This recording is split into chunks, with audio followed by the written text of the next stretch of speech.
여러분과 같이 타로 공부하자. 일단 타로는 전부 78장 뿐이니까 참 쉬워 보인다. 카드 각각가 있듯 그리고 배열법을 대강 알고서 카드를 펼치고 곧바로 그림 해석하면서 덩달아 운세까지도 볼 수 있는 간단한 도구다.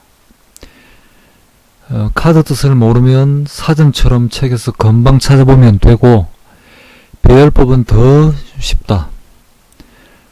동양에서 만들어진 복잡한 음양 오행 이론처럼 따로 공부해야 할 사항도 딱히 없어 보이고, 근데 중요한 것은 카드 뜻, 그림의 뜻을 잘 해석하기 위해 알아야 할 기본 사항이 뭐냐 하는 것이지, 책에 적힌 판박이식 설명을 넘어서 말이야. 서양 사람들이 타로 이론 연구한 것들 중에는 놀라운 내용들이 상당히 많은데, 물론 이상한 것들도 많고, 그 중에서 무엇을 알아야 할까? 요약하자면 철학, 종교, 문학, 역사의 영역을 두루두루 알아두면 고지에 빠르게 갈 수가 있다. 이것이 거창하게 들리겠지만 그리 복잡한 것은 없고 그냥 기본 베이식에 해당한다. 그런데 이것도 조금만 공부하면 어느 정도의 베이스는 금방 알 수 있게 될 것이고 말이야. 이쯤에서 한번 예를 들어보자. 세븐 오브 컵스 카드, 컵이 7개 있는 카드, 이게 무슨 뜻일까?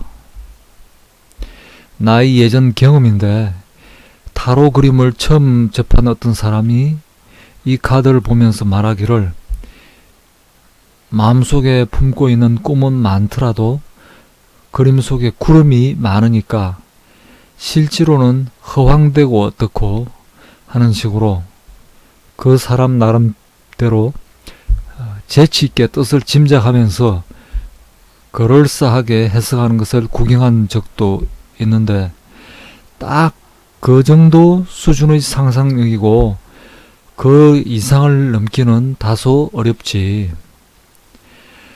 또 쓰리 오브 컵스 카드는 어떤가? 컵색에 있는 카드 말이야.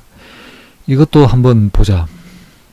지금 여러분은 숨은 그림 찾기 하는 식으로 말을 복잡하게 하지 말고 이 카드 뜻이 뭔지 키워드를 곧바로 이야기해 봐야 한다.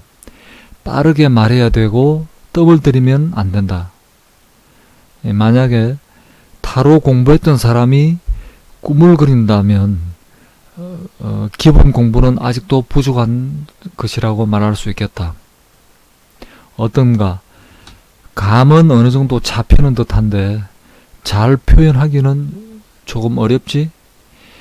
이게 타로 공부의 1차 관문이고, 그 다음에는 그 의미를 더 넓히면서도 세부적으로 이해해야 하는 길이 또 있다. 물론 타인을 위해서 하는 외부적 표현에 신경 쓰지 말고 개인적 차원에서 간편하게 스스로가 느끼고 만족할 수도 있겠지. 나는 여러분들이 개인적으로 잘 활용하기를 더욱 권하고 싶다. 만약에 타인에게 타로를 통해 뭔가 서비스를 해주려는 사람이라면 더욱더 노력이 필요할 테고, 우리 공부의 주 매뉴얼 타로의 그림 열쇠 책은 여러가지 기본사항을 두루두루 설명해 주니까 고지를 가기 위한 베이스 캠프 베이식북이라고 말할 수 있겠다. 만약에 타로 공부했다는 사람에게 질문을 하기를, 이번 여사제 카드에서의 BJ 기둥이 뭔가요? 또는 쉐키나가 뭔가요? 라고 질문을 했을 때 그 대답이 뭔지 모르겠고 타로 할 때 그것을 왜 알아야 되나 라고 반문을 한다면 그건 조금 문제가 된다. 근데 내가 베이스라고 말하니까 초보자 수준이라고 오해하시면은 안 된다.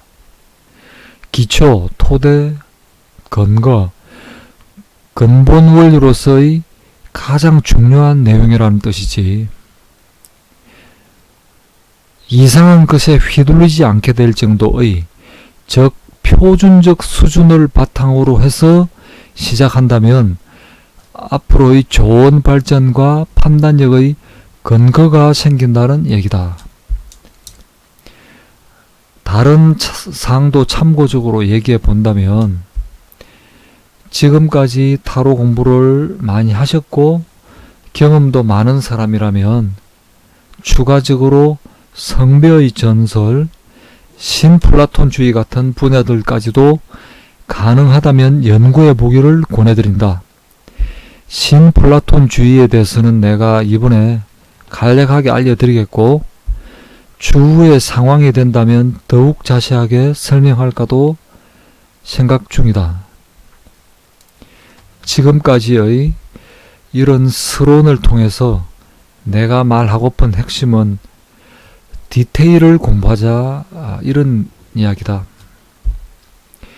상술, 세부 묘사의 능력인데 대충 두루뭉실하게 넘어가는 것이 아니고 진짜 기술자가 되어보자 그 말이지. 그래야만이 재미도 있고 타로를 오래 할 수가 있을 테니 이제 책을 하나씩 읽어보도록 합시다. 7페이지 저자 서문을 봅시다. 세 번째 줄 보면은 나의 개인적 입장에 대한 솔직한 진술을 기록해야 하는 필연적인 일이다. 이런 내용이 나와 있지. 웨이터 선생에 대한 것은 여러분들이 많이들 잘 아실 테고 구글 같은 데서 이미지를 찾아보면 이렇게 많이 나와 있고 또 이 카드 그림을 그린 사람은 파멜라 콜만 스미스인데 역시 이미지들이 많이 나와 있지. 책에서는 468쪽을 보면은 이 파멜라 콜만 스미스에 대한 이야기도 약간 언급이 되어 있어요. 잠시 보면은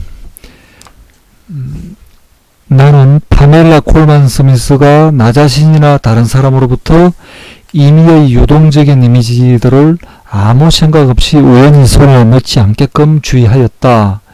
그녀가 알아듣도록 조심스럽게 차근차근 여사제 카드, 광대, 매달린 사람 카드에 대해서 가르쳤다. 뭐 이런 그런 내용들이 또 나와 있고 다시 우리 책을 또 보자면은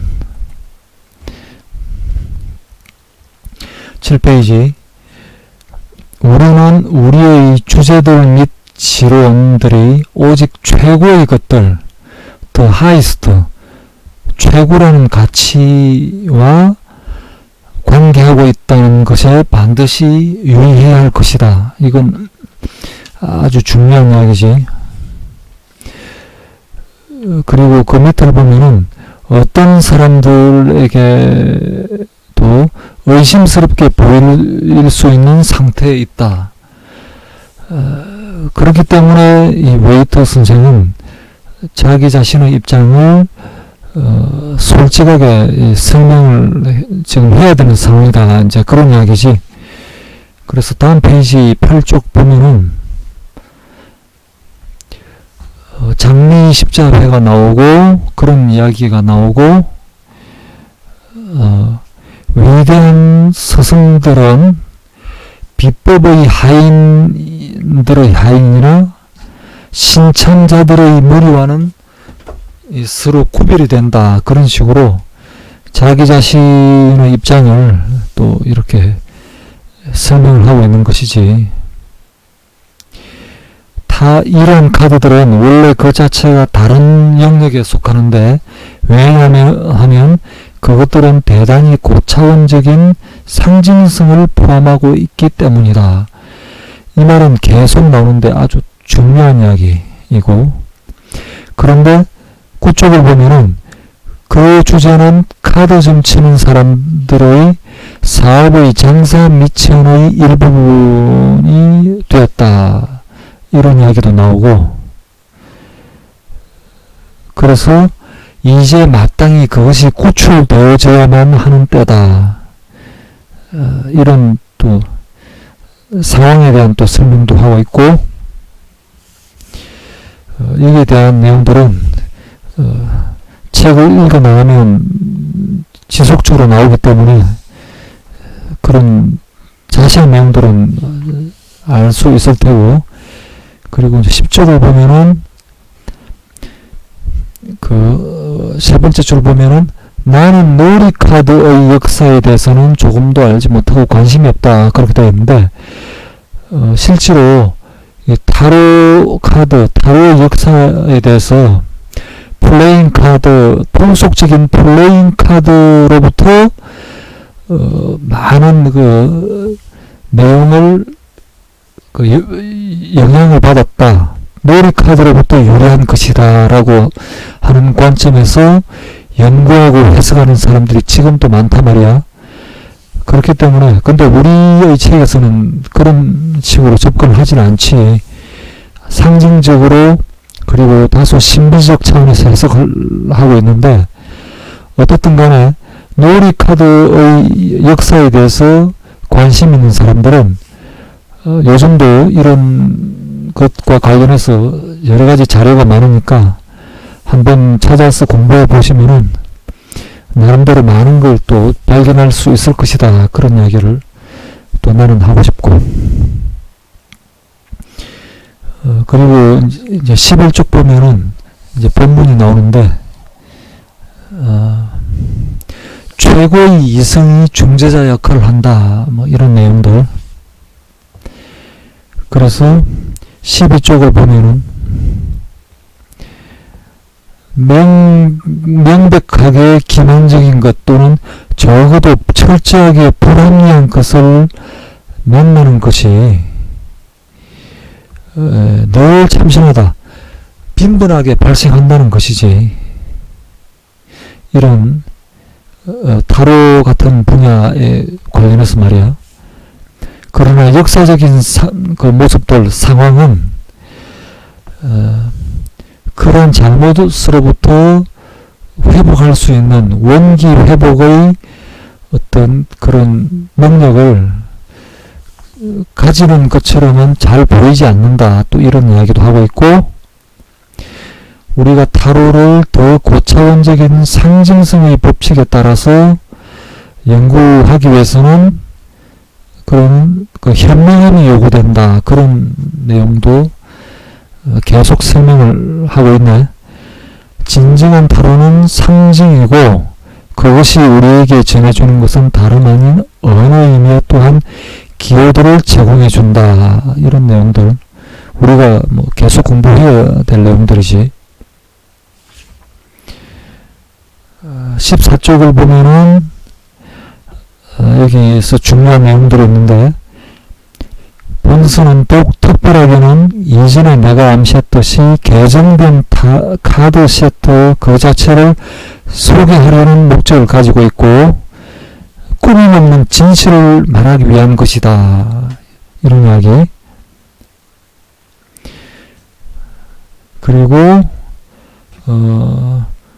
각각의 카드가 가진다고 생각되어지는 성질이나 특징을 지정하는 과정에서 과거에 생겨난 어리석은 짓들과 사칭 행위들을 무효로 하기 위해서, 그리고 타고난 통찰력을 가진 사람들을 올바른 사고방식으로 이르게 하기 위한 어떤 그런 책임감을 이 저자가 가지고서 이 책을 쓰고 카드를 디자인했다. 그런 이야기를 지금 자세하게 또 이야기를 해주고 있는 것이지. 그래서 15쪽 보면은 이제는 말할 수 있는 것들을 언급할 때가 되었다.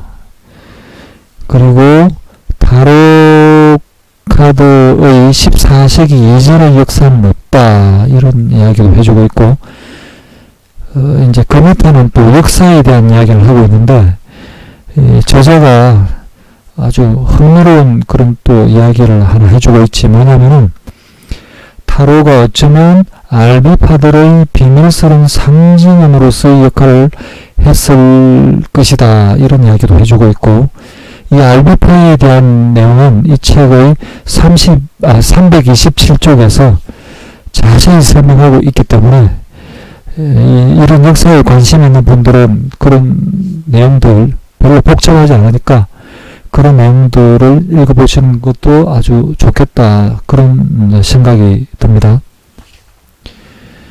그래서 그 16쪽 보면은 그 알비파와 관련해서 종이 위의 비침무늬 워터마크라는 그런 이야기를 하고 있거든. 여사제 카드를 알비파의 교회 그 자체를 나타내는 것으로 생각해보라, 이런 이야기도 있고, 17쪽 보면은 여기 이제 에이스 오브 컵스 카드의 이미지가 나와 있는데, 이 카드가 알비파 기원의 비침무늬와 이미지가 비슷하다는 그런 내용이지.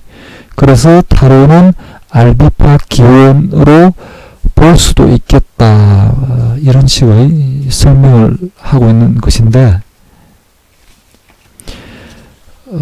그러면 우리가 이제 타로를 어떻게 해석을 하는 것이냐, 역사적인 관점에 얽매여서 그런 쪽만 위주로 해석을 해야 되느냐, 이제 그런 문제가 생기는 것이고, 그런데 18쪽을 보면은 이제 이런 이야기가 있지. 두 번째 문답 보면은, 우리는 기독 그노시스주의와 만이교, 그리고 초기의 복음서에 의거하여 이런 타로의 그림들을 해석하지 않는다, 이런 내용이 이제 중요한 것이지. 그렇다면 어떻게 할 것이냐, 보편적인 상징성의 원칙에 입각해서 카드 그림을 아주 넓게 해석을 하는 것이 대단히 중요할 것이다.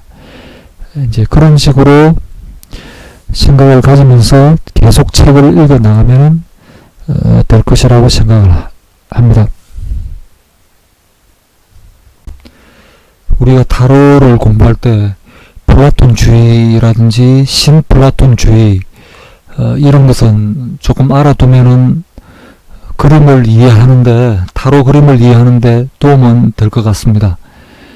왜 그러냐면은 타로가 만들어진 르네상스 시절에 신플라톤주의가 부흥을 했고, 그런 내용이 타로에도 반영이 되었다고 볼 수 있기 때문인데, 여러분들이 플라톤주의라든지 이런 것들은 많이들 알고 계실 듯한데, 그래도 한번 설명을 한번 해볼게요. 플라톤주의는 물질과 정신의 구분을 하는 그 이원론적인 사상이지. 그러니까 그 대표적인 것이 뭐냐면은 이데아, 그리고 가시적인 물질계, 이 두 가지를 이제 이야기를 하는 건데, 이데아는 비가시적인 원리로서 이데아를 이야기하는 것이고, 이것은 또 다르게 말하자면은 원형, 형상, 폼스, 이렇게 많이 표기하지. 영원 불변의 초월적인 참된 실제를 가리키는 게 이데아이고, 가시적인 물질계, 이것은 현상계이고 감각적 사물의 세계인데, 이것은 변화하는 속성을 가지고 있고 이데아를 모사한 것이다, 이렇게 이제 일반적으로 설명을 많이 하고 있지. 근데 이제 이러한 내용에서 더 나아가서 신플라톤주의, 네오플라토니즘에서는 이 창시자가 플로티누스인데, 이 사람은 그런 플라톤주의를 좀 더 확대해서 이제 설명을 한 것이고, 그 내용을 보자면은 첫 번째가 일자, D1이 있고, 그리고 노스, 포시케, 이데아의 세계는 이 세 가지로 이제 설명을 할 수가 있다는 것이지. 그래서 일자, 하나라고 하는 그 자, D1 이건 뭐냐면은 절대자이고 대립의 통합이다. 그런데 이러한 절대자로부터 유출된 것이 누스다는 것이지. 누스는 뭐냐면은 지성, 정신, 마음 이런 마음 이승으로서만이 이데아를 인식, 통찰할 수 있다. 뭐 이런 이야기지.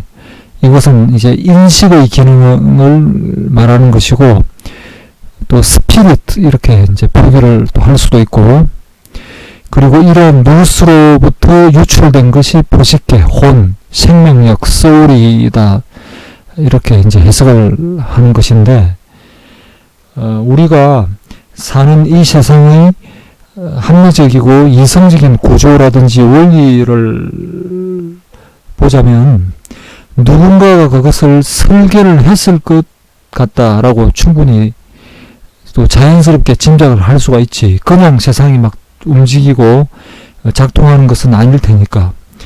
그런데 그것을 신적인, 초월적인, 그리고 신성한 지성, 지력, 누스라고 한다는 이제 그런 이야기고, 동양에서는 그냥 무의 그렇게 이야기하는데, 그런 것보다는 이렇게 구분을 짓고 하는 것이 조금 더 설득력이 있어 보인다라고 이야기를 할 수 있겠지.